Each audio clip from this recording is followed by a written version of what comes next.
In this video I'm going to demonstrate how to render products in Creo Parametric. I've created a Lego brick here and I'm just going to show you how to quickly render. So first of all we click on the render tab and then we go to render setup. We need to change the refraction depth and I've used 12 in both refraction and reflection. Then we enable final gathering. We also want to make the quality maximum and also maximum up there. Why hasn't make that maximum? Let's reset it.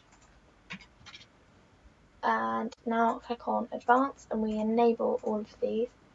Slide the radiuses to the middle and the energy scale also. Then the output, we want to render to a JPEG and click on this little icon and it shows you where it's going to save it to. So I've created a folder especially to put my renderings of this particular one in, and then we press OK. Now we want to change the size to a 1024 square. The last thing is the watermark. You just want to disable that and press close. Now we can change the scene. So at the moment it's in the default scene and we're going to change it to this one by double clicking on it. Then we tick save scene with model.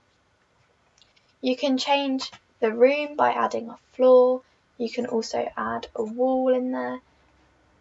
If we zoom out you can see the wall, but I'm just going to leave it blank for this one. So we click the cross on that too. And just zoom in a bit on the Lego brick. Now we need to change the colour, and here you can see it's got loads of different metals. If you click on that, you can change it so it's in plastics. So here we're going to choose plastics gloss. Then we have the different ranges of colours for plastics. If you choose a colour you can change it. At the bottom right hand corner here there's this little bar. If you click part, all you have to do is click on the model and press OK and it will change the whole thing in one for you, even the undersides. So now we go and edit this colour by right clicking underneath where it says model.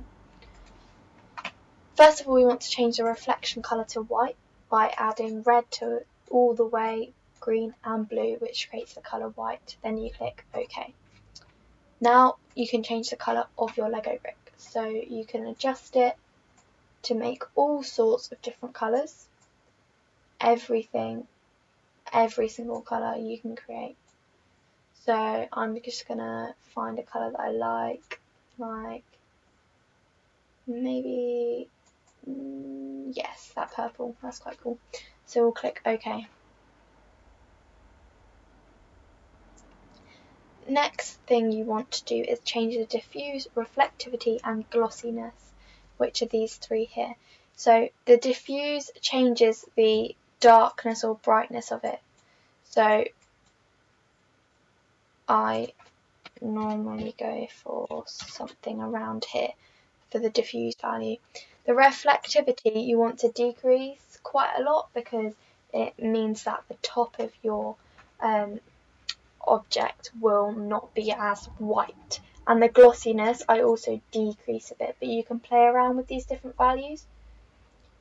So now I am going to click render window, but first of all I can change the view that it's in to make it isometric, and if I click this one here it will center line it in the middle of my screen for me. If I press render window now, it will hopefully save it into the file that I want. Here I've brought up my image that it rendered as, and like I was describing before, the top of it's too white. I can resolve that by reducing the reflectivity. So I'm going to do that now and then render it again and see what happens. So much prefer the way this one has turned out. And I can really easily completely change the colour of mine. I keep the settings the same and it should still create a nice finish. So if I want to go for a different colour entirely, maybe a green, make it a bit darker there. And if I render window, you can see here I've got another Lego brick, fairly similar, well, exactly identical, just a different colour. And I did both those completely different colours with a click or two. That's how easy it is.